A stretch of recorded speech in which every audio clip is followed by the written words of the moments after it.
เงินหาทองให้มันดีกลัวมันกันนะจะยังไงแง่ดีให้แง่นี่เด้อคุณทุกคนเป็นที่ช่องคนว่าสิจะแซ่บเนาะม่วน เสร็จเด้อบ่เอ้ย คุณ นานจะได้ เปิดใหม่เนาะ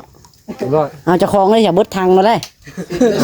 สะอาดจะรดเจ้าของอ่ะลองครับโซฟซีไว้จังหน่อยหนึงพูดครับไปพูดเลยคำว่าจะนอนยังมัดแขนก็ได้ซะ ลองก่อน ลองก้อนเนาะเห็นอย่างโอ้ย ก็บ่แก้น่ะ อย่ามันของไหม้เว้ยโอ้โธ่ เก็บเอาเลยครับโชคขับลาบใหม่กันเลย ได้หลดได้นางแล้วก็ให้อยู่ดีมีแห้งแล้วมันหันไปทางใด ส่งให้มานต่อไปแหละ สะดวกมาสบายบาทได้บ่ให้ของให้ค่าได้บาท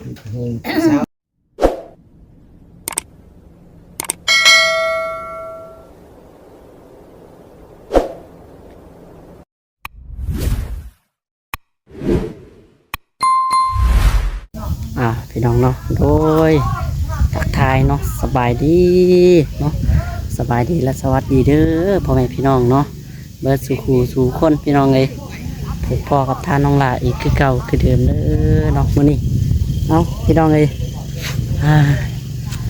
กะมื้อนี้สิชวน FC ไปเบิ่งเนาะรถใหม่น้องเผยทองพี่น้องเลย มาฮอด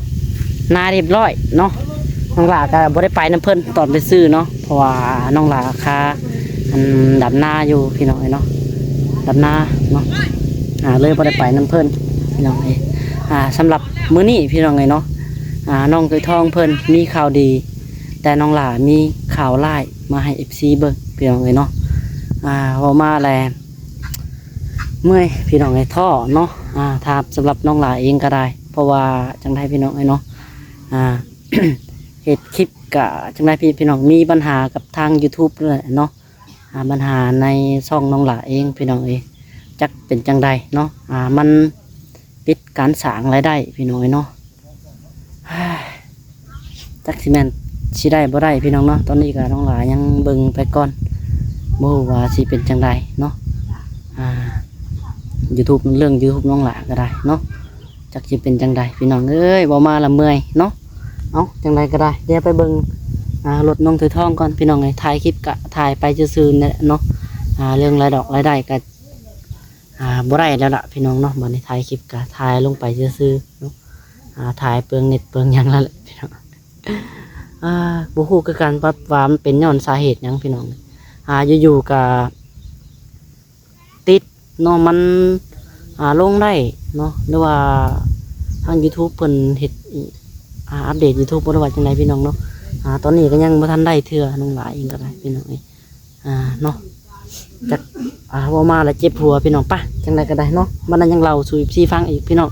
เดี๋ยวไปเบิ่งรถน้องถ้วยทองก่อนเนาะซื้อมาพอดีพี่น้องมาแล้วเนาะจอดในที่ยังได้ตอนนี้เนาะระวังรถในฝันกับรถความเป็นจริงพี่น้องเนาะที่น้องหลาใส่หูเมื่อวานนี่เป็นรถในฝันเด้อพี่น้องเด้อเนาะอันนี้เป็นรถตัวจริงไปจังไรก็ได้เดี๋ยวไปเบิ่งน้ำกันพี่น้องบัดนี้พี่น้องเนาะ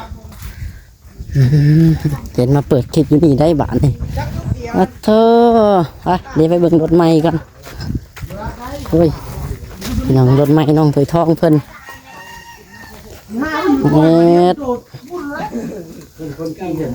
คุณว่าจีหับเลยบ่อนี่ว่าจังใดต่อสบายดีทั้งพ่อสบายดีโทษนี่ว่ารถใหม่นะรถใหม่พี่น้องเนาะรถใหม่รถท้องเลยสีแดงแจ่มใส่เจ้าของรถพี่บ่สบายดีน้องตุยทองตัววางอย่างเท่าไรนี่ดาวคือว่าไปดาวรถบริดาวบ่พ่อเขาใจบ่พ่อเขาน้องหลานเราตกใจเบิดคิดว่าใจเบิดแล้วใจบ่พ่อเขาเนี่ยบ่ได้ดาวจะเพิ่นวะใจบ่พ่อเพิ่นยัง20,000ฮะนี่ก็ไม่ใช่20,000บ่สิหับเลยบ่นี่บ่ได้มาเฮือนซ่าทันมาได้จ้ะซาแล้วว่าเป็นไข่นะยังอยู่พี่น้องเนาะยังคิงแหมอยู่เจ้าเฮ็ดเป็นซ่าเหมือนกันว่าแต่มีปัญหากับแฟนได้มา ผูกมาเลยวะ เอาเลยมัน เออ เก่งเลยได้ใช้อบน้ำหอมนะ หับเป็นของน้องตัวทองเลยบัดนี้เนาะ ทดสอบองค์ประกอบมันงามได้มือคำมือคู่ตัวเหม็นแบบนี้แบบที่โค้งเราบอก คอแล้วแหละ คอจะของรถเด้อจัง หัดคอรถได้เนาะ ตัวให้เป็นสูงเพียงผ่าได้เป็นดินได้ซีมเลยเนาะมาอยู่สั่งมาหาเงินนะครับก็ให้โชคให้มาแล้วนับตีต่อไปกันมี เอาแม่ตัวทองมาจับเอารถไหมเพิ่นมัด ไอ้ดูนี่อะไรนี่แต่เงินค่าทองของมันดีกลัวมันกันนะแกจะแง่งดีให้แง่นี่ได้คุณทุกคน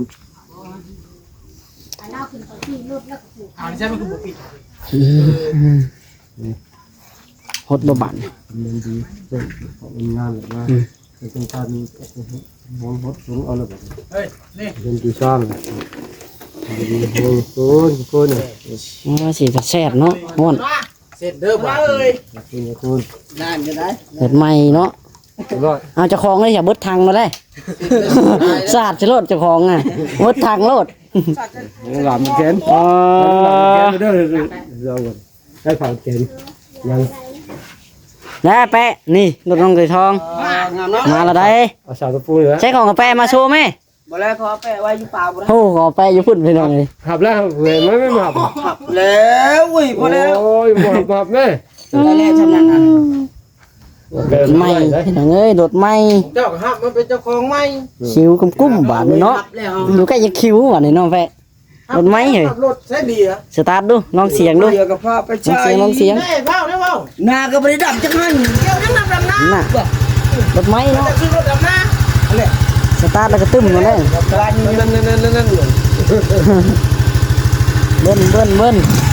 มีแกน้ำกิ๊กเด้อเนี่ยมันว่าก็ถึกใจได้อนี่เนาะ เงินกันอยู่แล้ว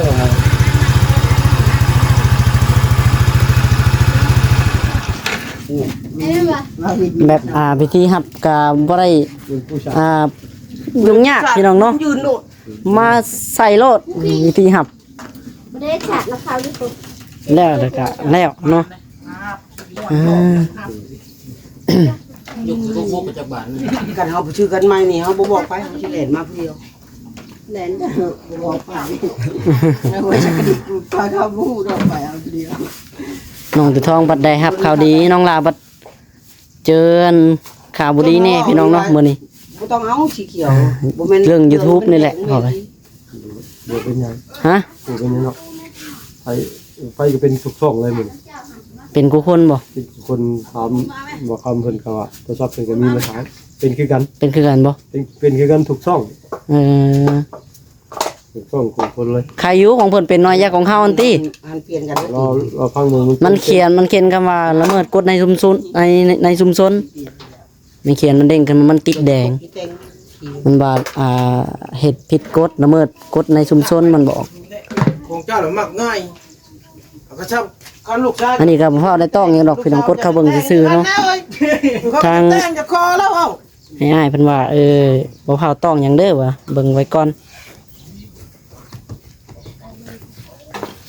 จอดให้มันเซาห่มก่อนพี่น้องเนาะรถใหม่นี่ก็มาได้จ้ะ โบราณได้แล้วแรงคันแม่นมันต่ำเนี่ยฮะนั่งกูมือจำไปสิลองเบิ่ง ลองครับโซฟซีไว้จังหน่อยหนึงพูดครับคุณเลยเข้ามาจะนอนยังมัดแขนก็ได้ซะ ลองก่อน ลองก่อนเนาะเห็นว่าโอ้ยอย่ามันของใหม่เว้ยโอ้โธ่พี่น้องเนาะ ผมชูมือบอกหลบกระ น้องงันนี่อยู่ได้เนาะสไตล์ทรง125พี่น้องติดแท้ๆบ่แม่นเลยบ่แม่นจักไทยได้พี่น้องเป็นจักจีนเนาะไม่คักแล้วเดี๋ยวกิ๊กเหยียบตีนมาวินเอาอีกแล้วเนาะ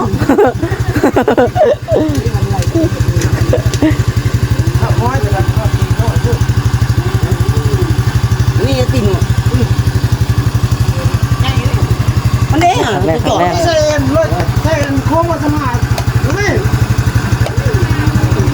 เป็นบ่สิแต่ยังตีแรกก็นี่มันบ่ได้นี่มันน้อยของน้อยไม่สายนมันมาคมจะกี่ดอกไม้คมเนี่ย มันก็สมมันนั่นแหละเนาะรถนี่ กีตาแก่เนี่ยกีตาดิแก่อีโยตื่นหาก็ตื่นนอน หาก็ตื่นนอนไว้รถไม้เนาะปาไปนี่เนาะ กินยาแค่นี้กินยังเห็น เขาเพิ่นบ่ได้กินยา กิน เนี่ย จะโดนเลยยาก็ พดเนาะ บากกินบ่ได้บ่ได้ออก ผู้ซบเพิ่น ทันว่ากันยังเป็นไข่อยู่พี่น้องเฮ้ยโอ้เห็นชมงอใส่บาท หาหมอเห็นแล้วให้มันนั่งผูกแค่ มา ไก่ก็ลงมาบ่ดิลืมจำเจ้าแล้ว มาเนี่ยเติมจบเลยประมาณแล้ว ก็นั่งไม่ถอย กินน้ำก่อน น้ำบ่ทางนี้ก็มาจัดกระทันหันเลยเนาะมาปุ๊บปั๊บไม่ช่องมือช่องห้อยพี่น้องย่องรถยาเนาะเห็นแล้วก็แล้วด่วนๆเลยนะ แต่บ่ใส่นะมันบ่อยู่ รถด่วนเลย ได้ ตางามเลยพี่น้องตาหู มีสองน็อต สีขาวเนอะ อยู่บ่ได้ใส่เครื่องลี่ตาลี่บ่มีสองน็อต เรียกใต้ตา FC เบิ่งกันเนาะ มีรุ่นนี้นะ เนี่ยไม่เปิดกระจายติ ซื้อสัตว์เลยแล้ว ลืมเปิดกระจาย ใส่ได้บ่มีน็อตตัวที่3เครื่องใส่บ่ได้ลี่ เนาะ โอ้ยมีแต่สองน็อต ไปเลี้ยว ปกติมันก็น้ำหนักมันก็รับตัวเทิงแล้วบ่ขับไม่ใส่เครื่องบ่ได้ลี่ลงลง อย่างยัง กระตาบ่ กระตาก็ให้ใส่ยีเบาะ ตำรวจ เบาะใหญ่ได้รถ ตาเบิ่งเห็นหาเต่าใส่บ่ได้จับแดกสตาเนาะ มีแต่ทั้งพ่อกับแม่ทั้งหมัดเนาะ ไปไปไป แม่แปะ ใช้หมัดมาพอนี้คิดว่าให้ไปหมัดอีกหมัดแล้วก็ปล่อยหมัดให้มาอยู่เรื่อยไปไป อืม กินไก่ไปดอนนี่แหละ แพ้ถ้วยทองนี่จ้ะบ่เอาแพ้บ่จ้ะ เนี่ยที่เขาแปะ เอาเลยข่าวหันไปหันได้เตียงค่ะไปข่าวมาเลยหมอไหม จุกเขามาลูก เตียงหันมา จุกไปแม่ให้เทศบ่ คนละคันได้เนาะมื้อนี้เนาะสองเด้งได้พี่น้องมื้อนี้เอาแปะกับคันหนึงได้ มันยังเอาแปะ ครับ อ๋อแอ้อยู่ เอาแปะกำลังชีอันนั้น เทศบ่ สีเตื้อมสีกันเลยไก่ตัวนี้มานี่มานี่เอา โอ้ยมันบ่แม่นเดียว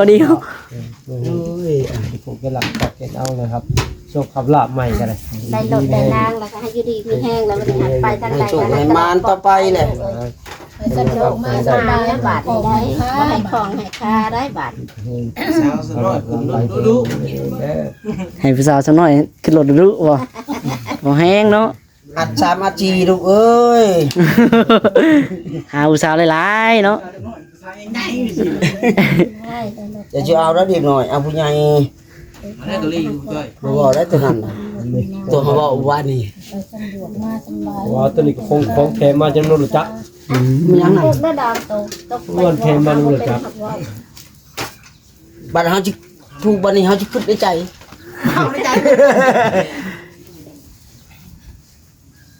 มารู้จักก็มีของแถมให้ยูเซอร์สปอร์ตแปะ เอาอีแหละไปเนื้อมันดี ติดบ่ได้เลยของเราล่ะติดบ่ได้เลย เป็นยัง จัก ไปจะใช่เลยเจ้านี่ บ่ได้ได้คอยยืมผู้ใด เอาของคอยเตยได้ประกัน แล้ว เอาพังก่อน คือบิว แกน้องตัวทองกัน ลาบ เนาะร้อยบัดนี้เนาะแปะกระมัดให้บ่ มันโต โอ้มันนั่นเนาะมันหลานชายเพิ่นพี่น้องนี่หลานและน้องตัวทองเนาะ ครับได้รถเป็นเลย หลานได้เนาะไหมหลานได้เนาะแปะ แปะกับสีเรา สีเลยแปะไก่มื้อนี้อย่ามาข่อยเด้อสิ ว้าวใช่ กันเขามัดเกี่ยวไปนี่เห็นออกยากยิ่งก็เข้ายาก ว้าวไม่มันกัน บ่ได้ขึ้นในใจลูก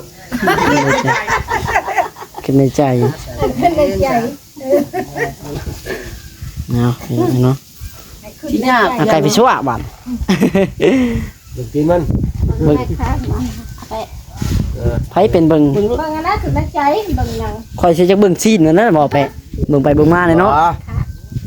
คอยเบิ่งก็รู้แล้วถ้าลุงฮีดมาแล้ว เสร็จ คางไก่ซิ่งบ่ ทางไกลสิ้นแล้ว คางหาเงินดีเนาะบ่ตีคางซิ่ง เงินให้ครับมันโตขึ้นมามันก็อ่ะ คนใจดี กิน งามอยู่ กินจะได้เอาบ่กิน ใบกลมแตหน้าหมอนี่ โอ้เนาะ กลมหน้าตลอด แค่หน้า ใส่ลุย ไม่เลิก ก้ม เบิ่งก็ เนาะ ฮู้ ถ้าแม่นความเพิ่นแม่นอะไรเนาะ เปลี่ยนแม็ก แบบคนแบบบ่ค่อยเว้าหลายปานใดพี่น้องน้องตุ้ยทองเอ่าฮ้ยเสร็จแล้ว สมุนดำอินดี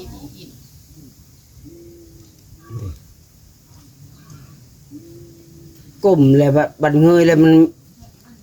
เรื่องใหญ่ ลีเบิ่งโล งามอยู่ เรื่องรถอันนะ ว่าตึกเป็นหายแล้ว ฮะเอาเว้าตามความเป็นจริงมันเป็นแบบใดตามสถานการณ์มันตาม โอ ค เคว าม อยู่ ฮะ งาม งาม กินก็กินก็ก่อนตำรวจ ว่าเขาเบิ่งข้างไก่นี่เขาเบิ่งแบบใด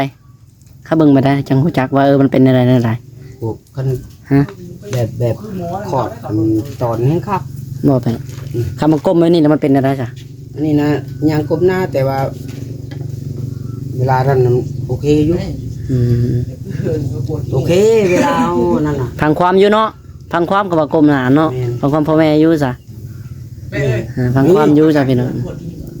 โอ้ย โอ้ย จะให้บอกได้ใดดี ผู้จักกะผู้จักไหวอยู่ซะเนาะก้มได้ซะ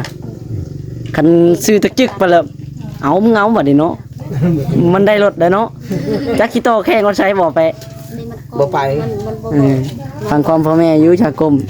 เขาเอิ้นอันนี้เด้สำหรับเฮาได้เคยอันพังมาเพิ่นดอกผู้เฒ่าเพิ่นเว้าดอกคันมันก้มมันยังเออ ตัวนี้เราไปชั่วใช่ อ่าอันนี้ เฮ็ดเฮ็ดเฮ็ดสิ้นเฮ็ด มองไว้พุ่นนี่บ่ ที่นี่ว่าเนี่ย โอ้สิ่งก็มีได้ ลาบที่ จังโล ลาบที่ ซื้อซีนมาลาบบ่ 2 โล ลาบ ที่แหละ บ่ลาบบ่เป็นก็ขี้ข้าน ช่วยจุกอีกร้อย ไว้เนาะ อยู่กับอะไร ดำหน้าก็แล้วล่ะพี่น้องเอ้ยเนาะ บัดเดียวแล้ว ขึ้นมาแต่ดำหน้านี่ก็ได้ดำมันให้ทางพุ่นพอดีแล้วยังเหลือแต่ตะกร้าบัดนี้ตะกร้ายังหาหุกให้เนี่ยพี่น้องเอ้ยยังทันได้ดำทันได้ลกเนาะตู้รถจักรหลายคันขนาดเนาะมื้อนี้เนาะเต็มอยู่พี่น้องทั้งพุ่นก็ได้ นี่รถจักร มีแตรถจักร รถใหญ่บ่มาหาบ่ เป็นของกระแปะแล้วบัดนี้แปะชวนเขาไปเบิ่งรถจะรู้บาดนี่ เอาแล้ว โอ้ยให้ FC เบิ่งก่อนบ่เฮาลงก็เกิดไปนี่อ่า แบ่งกันขี่ไปเฮ็ดเวียกงาน พี่น้องไปเบิ่งรถเอาแปะก่อนเถยทองเพิ่นมอบหาแปะได้คันนี่พี่น้องเอ้ยพอได้ขี่ ไปเฮ็ดเวียก ไปเฮ็ดเวียกเนาะปั่นใหายแปะขี่ อันนี้บ่ บ่แม่โหคันนั้นก็เอารถจังกันเจ้าอยากได้ เอาเลย คนเขาสิเอาให้เจ้าซะดอก โอ้ยดีกว่า เด้นี่อย่ามันพี่น้องเอ้ย นี่ นี่ ไปงาน เวียกงานไร โอ้หลักเฮ็ดเพื่องค่อยแหละพุ่นน่ะโอ้ยเกิบเฮาไปลงกันติเบิ่ง มาลง ฮะ บ่ลง บ่ลงบ่ บ่ลงต้องเฮา สตาร์ทเด้อฮะ โธ่เฮ็ดแม่นน้ำมันเบิด ฮะมันเบิดยักษ์กินเด้คันนี้แหละพี่น้องเอ้ยมันก็ยังขี่ได้อยู่ อันนี้รถช่างแปะนี่ สั่งแปรได้คันนี่ ช่างแปะโอ้บ่มันเฮ็ดเวียกบ่ให้แล้ว ขึ้นนั่งถ่ายรูปนี่ โอ้ เอาแล้ว เจ้านั่งผู้เดียวจะได้ถ่ายรูปยังวะเออ ถ้าช่างแปะผู้เดียวบ่ แนวใดอีสัน อ้าวจ้านะ โอ้ยย้อนแสงไปค่ะนี่คนมืดไปให้จากมืดจังหน่อยนะนี่มาขานี่แนม เดี๋ยวช่างแปะนี่พวก โอเคได้แล้วเอายกโป้ชาเป็นรุ่นใหม่ ในรถใหม่ไปกันเนาะ แม่น เก่าเข้าใหม่เฮาเนาะโอ้ยซ้ำจะขี่แล้วไปเจ้าปัดต่อขักเลยพอได้ขี่ไปเฮ็ดเวียกได้ซ้ำนี่ก็ได้ แม่น ยังดีไรมันก็ได้เอามุนก็ไปมุนปานไหนนี่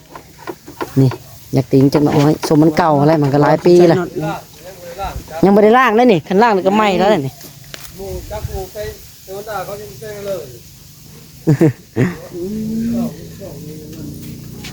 ไอ้พี่น้องนี่ คัก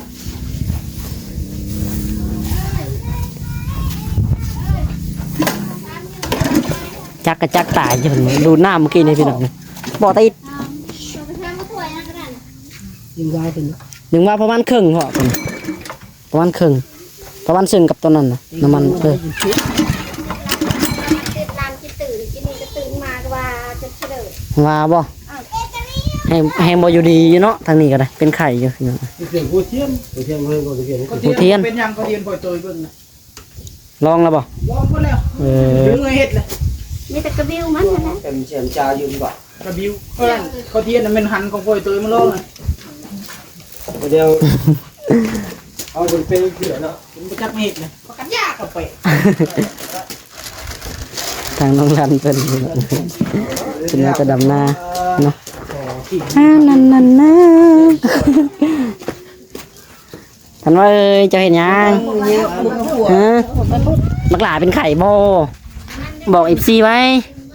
บักหลาเป็นไข่ไปสิขันคนบ่ฮู้ในไห่ได้พี่น้องอันนี้แหมตุตุยแต่ก็ยังลิ่นอ ใคร ยู่ ได้กินยานี่กินได้แบบไข้แล้วแบบกึบอีกเศร้านี่ก็ได้ ตรองแจ้งบอกอย่าบ่เรื่องเฮือนขักแล้ววันนายดองไงพี่น้อง แต่นาว่าที่เที่ยวมาเอาไม้แล้วก็จริงมันดินนี่อ้าวเพิ่นสิเตะคานให้ เทคานเทพื้นเฮ็ดแบบเดียวกับเฮือนนั่นน้องไม้เด้เฮ็ดเจ้าเห็นอยู่บ่ เห็น ใกล้ๆเฮือนเฮาอันเด้ก่อไว้ซะแล้วเทพื้นให้บ่พออัน เบิ่งยังก็คอย มีบ่ดังพื้นดังไฟหั่นนะเวลาฝนตกมันยังก็ใครแน่มันบ่เปื้อน มันก็บ่มีขี้ตมยังนี่ฮะอยากได้กล้องบ่อ้าวจับขังกล้องสัมภาษณ์ไว้จับมาหน่อยสบายดีไปสิไหม ว่าแต่แม่ลูกละว่าแต่แม่ลูก อยากไปน้ำนะ อยู่น้ำไผ่กับมะม่วงนะส่วงนี่นว่าเนาะ จะไปตัวทิพย์กับ โอ้ ยังหยุดก่อนพี่น้องมื้อนี้พังเบิ่งมื้ออื่นเพราะว่ามื้อนี้อยู่ดำนาเพิ่นว่าปิดจ็อบแล้วมื้อนี้ดำนาจักกระต่ายเนาะว่าสิปิดว่าสิได้ดำต่อก็ได้ ปิดบ่ปิดแล้วมึง จะส่งให้จับไปได้เลย มันสามบ่ได้บ่ คุกลูก น้ำมันอยู่ครับเร็ว โมเมนต์ยา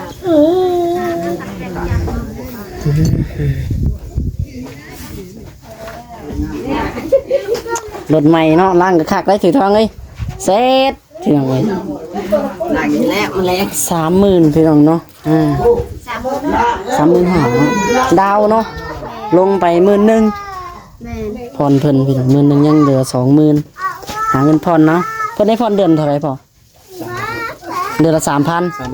3,500เดือนหนึงเลย เดือน 6 เดือนป่ะถอยทองเจ้า สิทันอยู่บ่ลูก ต้องงานต้องเร่งๆแหละต้องขยันเลยได้ถึงสิได้พี่น้อง ขอเวทโลดกันแล้ว สิได้อยู่หรอกฮะ ปีนี้ตัวเรา2,500เอา6 เดือน6 เดือนละ3,500 คันว่าแต่เก่ายังว่าน้องหล่าอันแบบรถน้องวีกับเงินน้องหล่านำพี่น้องนี่จกใจกันนะนี่มีแต่ให้งาน อันนี้น้องหล่าก็ยังอันนี้อยู่พี่น้องเก็บเงินอยู่นี่ก็ได้แต่ YouTube ตัวนี้ก็ยังมีปัญหาอยู่จักสิได้ซำใดบ่จักเลยตอนนี้ก็ได้ถ่ายคลิปหนึงก็จักสิปั่นรายได้บ่ได้จักสิได้บ่ได้บ่จักหักถ่ายไปซื้อคลิปก็ได้ถ่ายพอให้ FC เบิ่ง เอา พี่น้อง ใส่ นี่ คู่ใบ เห็นมันบอกว่า3 เดือนเนาะยังจะได้ปกติ ลงไปคนนี้ก็ลงไป แต่อันนี่ก็บริกดเบิ่งหยังดอกเนาะกดเขาเบิ่งส่องเบิ่งเล็กน้อยซื่อ น้ำตาลเธอจะเอาเฮ็ด โฮมสิกันว่าบ่ได้บ่ ใหญ่บ่ได้เฮ็ดเพื่อม เฮ็ดเพื่องแม็กได้ปิดเมื่อกี้ ปิดมันใส่ น่าเอานะ กินแล้วยามันบานเนาะ แม่ความนี่ แม่นแล้วบานนะคันบ่ปิด บ่เห็นบาทแล้วบ่ใช่ พอหาเห็นเนาะของเราทานให้ก้อย ไปเท่าไหร่มันท่านอีกเฮ็ดบวก โอ้ย ให้มันทานอีกเนาะ มันท่านอีก หน้าถือกระต่ายใหญ่ๆรถเอาไปให้มันทานน่ะ ไหว บ่ายได้มื้อไหนนะ เรามาดำนาซอยเอ๊ะ 5 บาทนี่ เรามาดำนาซอยพี่น้องบอกแม็กเพิ่น จำไม่ได้ อันนี้ก็นี่ สับใจชีวิตดอกหายพักแนวแข็งก็แข็ง ไปจ้ะพี่น้องโอเควันนี้เนาะสำหรับที่นี่ก็สิขอตัวไปก่อน เอาทันว่า ยังไงก็น้องฝากเป็นFC เป็นกำลังใจให้พี่เก้าพี่น้องเนาะ